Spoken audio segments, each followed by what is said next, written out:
തിരുവാലിലുല്ലാസമായി സന്തതം ചേർന്നിരുന്നു.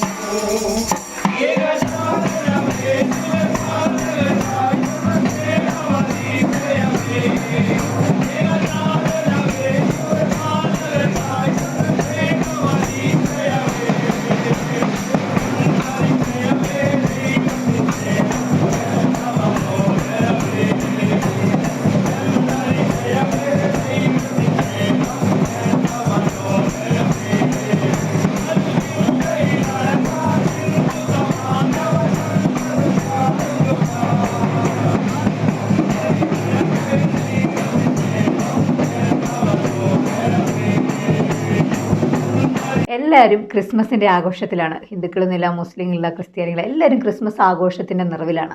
എന്നാൽ ഈ ക്രിസ്മസ് ഇപ്പം ഞാൻ ഈ കാണിച്ചെന്ന വീഡിയോയിലെ ക്രിസ്മസ് കരോളിന് ഒരു പ്രത്യേകതയുണ്ട്. അത് പെന്തക്കോസ്തുകാരുടെ ഒരു ക്രിസ്മസ് കരോളാണ്. എന്നാൽ ഈ പെന്തക്കോസ്തുകാർക്ക് മുമ്പ് ക്രിസ്മസ് കരോൾ ഉണ്ടായിരുന്നോ? ഇല്ല. അവർക്ക് അതൊക്കെ പാടില്ലാത്ത കാര്യങ്ങളായിരുന്നു. ഒരു ഉത്സവങ്ങളും അവർക്കില്ല. അവരാകെ ആഘോഷിച്ചുകൊണ്ടിരുന്നത് ഒരു വർഷത്തിൻ്റെ അവസാനവും അതിൻ്റെ അടുത്ത വർഷത്തിൻ്റെ ആരംഭവും കൂടെ ചേർത്ത് ഒന്നിച്ചുള്ളൊരു ആഘോഷം മാത്രമായിരുന്നു പെന്തക്കോസ്തുകാരുടെ ഇടയിൽ ഉണ്ടായിരുന്നുള്ളൂ. എന്നാൽ ഇപ്പോൾ അവർക്ക് ക്രിസ്മസ് കരോളും കൂടെ വന്നു. അതിൻ്റെ പിന്നിലൊരു കാര്യമുണ്ട്. അതെന്താണോ, ആദ്യകാലങ്ങളിലൊക്കെ ഇവർ സുവിശേഷമായി മറ്റു വീടുകളിൽ ചെല്ലുമ്പോൾ അവർക്കൊക്കെ ഇവരുടെ പ്രാർത്ഥനയും പാട്ടും ഒക്കെ ഇഷ്ടപ്പെട്ടിട്ട് അവർക്ക് വരാൻ താല്പര്യമൊക്കെ ഉണ്ടായിരുന്നു. അപ്പോഴൊക്കെ അവരുടെ ചിന്ത ഇവരെ മരിച്ച എവിടെ അടക്കും എന്നുള്ള ചിന്തയായിരുന്നു. മരിച്ചവർക്ക് വേണ്ടി ഇവർ പ്രാർത്ഥിക്കത്തില്ല, പിന്നെ അവിടെ പോയി കഴിഞ്ഞാൽ എന്താ, അങ്ങനെ ഒരു ചിന്ത വന്നപ്പം സെമിത്തേരി കല്ലറ ഒക്കെ പണിതു. എന്നാലെങ്കിലും ആൾക്കാർ വരട്ടെ എന്നോർത്ത് അങ്ങനെ കുറേ പേര് വന്ന് ഇപ്പോൾ അങ്ങനെ ആൾക്കാർ വരാണ്ടായി. അപ്പോൾ പിന്നെ ഇവർക്ക് അടുത്ത കാര്യം ഇറക്കണമല്ലോ. ഇങ്ങനെ അടുത്ത കാര്യം ഇറക്കി കഴിഞ്ഞപ്പോൾ എന്ത് പറ്റി, അങ്ങനെ ഇവർ ഓരോ കൺവെൻഷനുകളും കാര്യങ്ങളും ധ്യാനങ്ങളൊക്കെ വെക്കുകയാണ് ഇവർ പെന്തക്കോസുകാരുടെ അടുത്തേക്ക് കുറേ ആൾക്കാർ നമ്മുടെ അടുത്തുനിന്ന് പോയത് കൊണ്ട് തന്നെ അവരെ തിരിച്ചു പിടിക്കാനും ഇനി ഇവിടെ നിൽക്കുന്നവർ തിരിച്ചു പോകാതിരിക്കാനും വേണ്ടി മറ്റ് സമുദായക്കാരെന്ത് ചെയ്തു, അവരും തുടങ്ങി വാസപ്രാർത്ഥനകൾ, കൺവെൻഷനുകൾ, കാര്യങ്ങൾ. അങ്ങനെ ഇവർ പരസ്പരം പോരടിച്ചിങ്ങനെ നിൽക്കുകയാണ് കേട്ടോ. ഈ വിശ്വാസികൾ വന്നിട്ട് വേണം അവർക്ക് സ്തോത്രകാഴ്ചയും ദശാംശം ഒക്കെ വാങ്ങാൻ. ആൾക്കാരില്ലെങ്കിൽ ഇത് ആര് കൊടുക്കും? വരുമാനം വർദ്ധിക്കണമല്ലോ. 10 വിശ്വാസികൾക്ക് 10 പേരുടെ നിന്ന് സ്ഥിരം കിട്ടണമല്ലേ ഉള്ളൂ. അപ്പോൾ കൂടുതൽ കിട്ടണമെങ്കിൽ കൂടുതൽ ആൾക്കാർ വേണം. അതിന് വേണ്ടിയിട്ട് ഇവർ ഓരോ തന്ത്രങ്ങളും മനഃപൂർവ്വം മെനഞ്ഞുകൊണ്ടിരിക്കുകയാണ്. ചുരുക്കത്തിൽ ഇത്തരമുള്ളവർക്ക് ആളെ കൂട്ടണം സഭയിൽ. മറ്റ് കത്തോലിക്കയിലും മറ്റു സമുദായത്തിലുള്ളവർ എന്ത് ചെയ്യണം, അവരുടെ ആൾക്കാരെ നിലനിർത്തി വേറെ ആൾ വന്നാൽ കുഴപ്പമില്ല എന്ന മട്ടിലാണ്. എന്നാൽ ഇവർക്ക് അങ്ങനെയല്ല. പെന്തക്കോസ്തുകാർക്ക് ആൾ കൂടിയാലാണ് വരുമാനവും കൂടും. അങ്ങനെയാണ് ഇവരിങ്ങനെ ഓരോ കാര്യങ്ങൾ ചെയ്തുകൊണ്ടിരിക്കുന്നത്. അപ്പോൾ ആ സമയത്താണ് ഇവർക്ക് പുതിയൊരു ഐഡിയ വന്നത്. അവർക്ക് കരോളുണ്ടല്ലോ, നമുക്ക് കരോളില്ല, എന്നാൽ പിന്നെ ആ വഴിക്ക് നോക്കിയാലോ. പലരും സുവിശേഷമൊക്കെ പറയാൻ ചെല്ലുമ്പം നിങ്ങൾക്കൊരാഘോഷവും ഇല്ല, ഒന്നുമില്ല, ചുമ്മാ കൊട്ടുന്നു, പാടുന്നു, തുള്ളുന്നു, ഇത് മാത്രമല്ലേ ഉള്ളൂ എന്ന് ചോദിച്ചപ്പം എന്നാൽ ഇതാ പിടിച്ചോ, ഞങ്ങളുടെ കയ്യിലും ഉണ്ട് കരോള്. അങ്ങനെ അവർ കരോളും ഇറക്കി.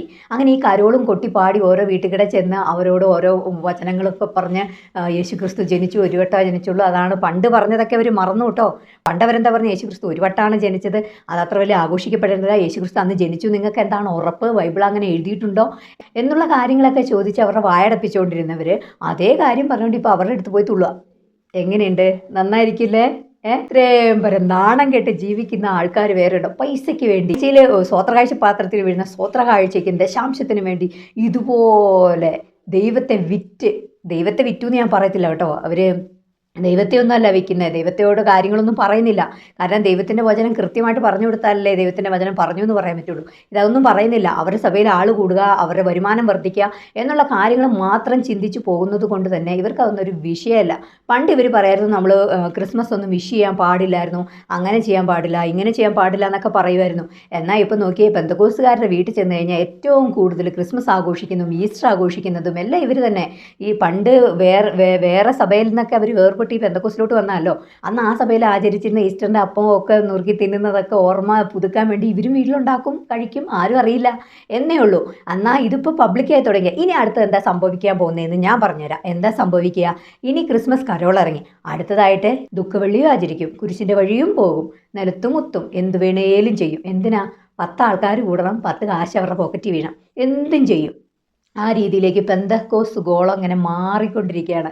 അങ്ങനെ ജിഗി ജിഗി ജിഗി എന്നൊക്കെ പാട്ടൊക്കെ ഇട്ട് പാസ്റ്റർ പ്രസംഗം അങ്ങ് മൂർച്ഛിക്കുമ്പോഴേക്ക് ജിഗി ജിഗി ജിഗി ജിഗി ജിഗി എന്ന് പറഞ്ഞുകൊണ്ട് ഈ ഡ്രമ്മിൻ്റെയും ജാസിൻ്റെയൊക്കെ സൗണ്ട് ഇങ്ങനെ പൊന്തിക്കും. പാസ്റ്റർ ഒരു സങ്കടകരമായൊരു കാര്യം പറയുകയും എന്ന് പറഞ്ഞുകൊണ്ട് സങ്കടത്തിലേക്ക് മ്യൂസിക്കിലൊക്കെ കൊണ്ടുപോയിട്ട് ഇവരൊരു മായാലോകത്തിൽ പിടിച്ച് കെട്ടിയിട്ടിട്ട് അവരെ കയ്യിൽ നിന്ന് പിഴിഞ്ഞിങ്ങ് എടുക്കും. പാസ്റ്റ് കഷ്ടപ്പെടുന്നു, പാസ്റ്റ് വേർപ്പൊഴുക്കി പ്രസംഗിക്കുന്നു, നിങ്ങളുടെ നന്മയ്ക്ക് വേണ്ടി പ്രാർത്ഥിക്കുന്നു, നിങ്ങളുടെ നന്മയ്ക്ക് വേണ്ടി ഉപവസിപ്പിക്കുന്നു, എല്ലാം ചെയ്യുന്നു. എന്നാൽ പാസ്റ്റ് ഉപവസിക്കേണ്ട അതൊന്നുമില്ല. പക്ഷേ വിശ്വാസികൾ ആവശ്യക്കാർ, ഇപ്പോൾ എനിക്കാണ് ആവശ്യമെങ്കിൽ ഞാൻ ഉപവസിക്കണം, എന്നാലേ നടക്കും. അതുപോലെ അവിടെ വരുന്ന വിശ്വാസികൾക്ക് ആവശ്യമുണ്ട്, അവരും ഉപവസിക്കണം. പക്ഷേ പേരിലൊരു ഉപവാസ പ്രാർത്ഥന കൺവെൻഷനിലൊക്കെ അവിടെ നടക്കും. ചുരുക്കം ഇത്രയേ ഉള്ളൂ, കൊട്ടിപ്പാടി അവസാന സ്വത്രാഴ്ച എടുപ്പ്, അതിലാണ് കാര്യം, അല്ലാതെ വേറെ ഒന്നിലും കാര്യമൊന്നുമില്ല. ഈ കാലഘട്ടത്തിൽ നിൽക്കുന്ന പെന്തക്കോസ്തുകാർ മനസ്സിലാക്കേണ്ട കുറേ കാര്യങ്ങളുണ്ട്. ഇതൊക്കെ എന്തിലേക്കാണ് പോകുന്നത്? ഇനി എന്ത് സംഭവിക്കുന്നത് വെച്ചാൽ ഈ പെന്തക്കോസ്തുകാരുടെ ഇടയിൽ ഈ കുരിശിൻ്റെ വഴിയും ദുഃഖ വെള്ളിയാഴ്ചയും ഈസ്റ്ററും എല്ലാം വന്നു കഴിയുമ്പോൾ അതും അവർക്ക് കുഴപ്പമില്ലാതെ അവർ ചെയ്യും. എന്തും ചെയ്യവർക്ക് മടിയൊന്നുമില്ലല്ലോ, കാരണം അവരുടെ തലപ്പത്തിരിക്കുന്നവർ അങ്ങനെ ഓർഡർ കൊടുത്തോണ്ടിരിക്കുക, അവരെ ട്രെയിൻ ചെയ്തോണ്ടിരിക്കുക, വിഷയമൊന്നുമില്ല. ഇനി കത്തോലിക്കക്കാരുടെ ആയിക്കൊള്ളട്ടെ, യാക്കോറ്റുകാരുടെ ആയിക്കോട്ടെ, ഓർത്തഡോക്സുകാരുടെ ആയിക്കോട്ടെ, അവരുടെ പള്ളിയിലെ പ്രാർത്ഥനകൾ ഇവിടെ വന്ന് ചൊല്ലിയെന്ന് പറഞ്ഞാൽ അവർ ചൊല്ലും. നമുക്കത് നമ്മൾ എന്താ അതിനൊരു വാക്യം കൂടി അവരെടുക്കട്ടെ ബൈബിളിൽ നിന്ന്.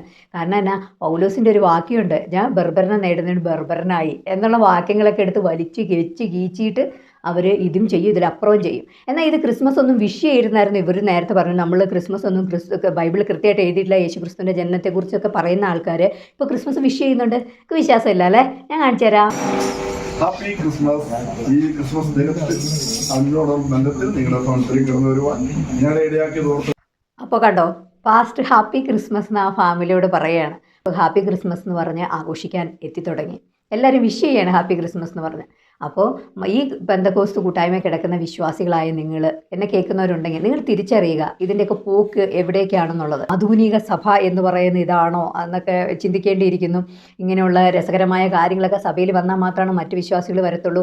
ഇവിടെ നിൽക്കുന്നവർക്കും വേണ്ടേ ഒരു ചേഞ്ചൊക്കെ അല്ലേ? നിങ്ങൾ ക്രിസ്തുവിനെ കണ്ടെത്താൻ വേണ്ടിയിട്ടാണ് ആ സഭയിൽ ചെന്നിരുന്നെങ്കിൽ നിങ്ങൾക്ക് തെറ്റി. നിങ്ങൾ ക്രിസ്തുവിനെ കണ്ടെത്താൻ അവരോട്ട് വിടൂല, അവരോട്ട് കാണൂല, നിങ്ങളെ കാണിച്ചു തരത്തുമില്ല. അതിന് പകരം അവർ നിങ്ങളെ ഇരട്ടി നരകത്തിന് യോഗ്യരാക്കി തീരും. തിരിച്ചറിഞ്ഞ് പിന്മാറിപ്പോവുക.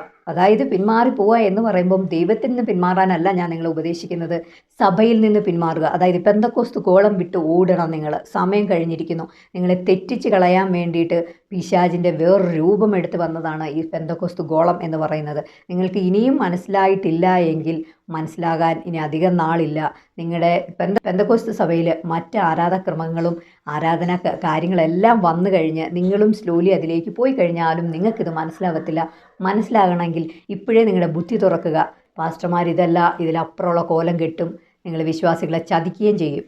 അങ്ങനെ ബൈബിളിലൊരു വാക്യമുണ്ട്, ഇതും മേടും താണ്ടി നിങ്ങൾ അനേകരെ ഈ മാർഗത്തിലേക്ക് കൊണ്ടുവന്നിട്ട് നിങ്ങൾ അവരെ ഇരട്ടി നരകത്തിന് യോഗ്യരാക്കിയെന്ന്. പാസ്റ്റർമാരെ നമ്മൾ ഉപേക്ഷിച്ച് കളഞ്ഞു. അവറ്റങ്ങൾക്ക് പറഞ്ഞാൽ മനസ്സിലാവത്തില്ല ഒരു രീതിയിലും. കാരണം അതുമാത്രമല്ല, ഇവരുടെ ആൾക്കാർ വന്ന് നമുക്ക് മെസ്സേജ് ഇടുന്ന കണ്ടോ, നിങ്ങൾ അനുഭവിക്കും. നിങ്ങളെ ദൈവം പറയും, ഇതൊരു വിശുദ്ധനായ മനുഷ്യനെതിരെ പറഞ്ഞ എന്ത് വിശുദ്ധിയാണ് ഇവർക്ക്. ദൈവവചനം പ്രോപ്പറായിട്ട് സംസാരിക്കാനോ പറഞ്ഞ് മനസ്സിലാക്കി കൊടുക്കാനോ കഴിയില്ലാത്തവർക്ക് എന്ത് വിശുദ്ധ ജീവിതമാണ്. അവർ എല്ലാം തികഞ്ഞു എന്ന് പറഞ്ഞാലും ദൈവത്തെക്കുറിച്ചും ദൈവസ്നേഹത്തെക്കുറിച്ചും പ്രസംഗിക്കുന്നതിന് പകരം പൈസ ഉണ്ടാക്കുന്നതിനെക്കുറിച്ച് മാത്രമായി. അപ്പോൾ ഇവരുടെ ആരാധന ദൈവത്തോടല്ല, പൈസയോടാണ്. അതുകൊണ്ട് തന്നെ ഇവരാരും സ്വർഗത്തിൽ പോകുന്നത് എനിക്കൊരു ഉറപ്പില്ല കേട്ടോ പറയാൻ. അവരുടെ ജീവിതം ഈ പൈസയോടുള്ള ആക്രാന്തം അവർക്ക് എന്ന് അവസാനിപ്പിച്ച് അവർ മര്യാദയ്ക്ക് ജീവിക്കുക, അന്ന് വേണേൽ സ്വർഗത്തിൽ പോകുമായിരിക്കും. അല്ലാതെ വിശ്വാസികളായ നിങ്ങൾ ചതിക്കപ്പെടുകയാണെന്നുള്ള കാര്യം നിങ്ങൾ മനസ്സിലാക്കാതെ പോകരുത്. കമൻ്റ് ഇടുന്നവരൊക്കെ മനസ്സിലാക്കുക, നിങ്ങൾ മന്ദബുദ്ധികളായിട്ടിരുന്നിട്ടാണ് ഇങ്ങനെ കമൻ്റ് ഇടുന്നത്. കാരണം നിങ്ങൾക്ക് പരിജ്ഞാനം ഇല്ല. പരിജ്ഞാനം വകതിരിവൊക്കെ രണ്ടാണ്. അതൊക്കെ നിങ്ങൾ ഗ്രഹിക്കണം, മനസ്സിലാക്കി പോവുക. അപ്പം നിങ്ങൾക്ക് ബുദ്ധി ഉദിക്കുമെന്നാണ് ദൈവമായിട്ട് നിങ്ങൾക്ക് ബുദ്ധി തുറന്നു തരുമെന്നാണ് ഞാൻ പറയുന്നത്. അപ്പം മനസ്സിലാക്കി പോവുക. ഇങ്ങനത്തെ കരോളും കാര്യങ്ങളും ഒക്കെ ഇതും അല്ല, ഇതിലപ്പുറം ഇനി സഭകളിൽ വരാനിരിക്കുകയാണ്. വിശ്വാസികൾ ഇതിലപ്പുറം വേഷം കെട്ടിക്കും ഇവർ. നിങ്ങളുടെ മനസ്സിൽ ഇതൊക്കെ നിങ്ങളോട് ചോദ്യം ചോദിച്ചാലും പാസ്റ്ററോട് തിരിച്ച് ചോദിക്കാനായിട്ട് ഒരാളും മുതിരത്തില്ല. കാരണം വെച്ചാൽ നിങ്ങൾക്ക് പേടിയാണ് നിങ്ങളുടെ പാസ്റ്ററെ എന്തെങ്കിലും പറഞ്ഞാൽ ദൈവത്തിൻ്റെ ദാസൻ, അയാൾ എന്തെങ്കിലും ഒന്ന് പറഞ്ഞ് നിങ്ങളെ ശപിക്കും, നിങ്ങൾ ഭസ്മമായി തീരും എന്നുള്ള ചിന്തകളൊക്കെ നിങ്ങൾ വിട്ടിട്ട് ദൈവത്തെ പേടിക്കുക, ദൈവത്തെ സ്നേഹിക്കുക, ദൈവത്തെ ഭയപ്പെടുക. അല്ലാതെ പാസ്റ്റർ ഭയപ്പെട്ടിട്ടോ പാസ്റ്റർ പേടിച്ചിട്ടോ പാസ്റ്റർ നോക്കി ജീവിച്ചിട്ടോ നിങ്ങൾക്ക് ഈ ഭൂമി രക്ഷ ഉണ്ടാവത്തില്ല. മനസ്സിലാക്കുക, മനം തിരിയുക. അടുത്ത വീഡിയോയിൽ ഉടനെ കാണാം. ബൈ.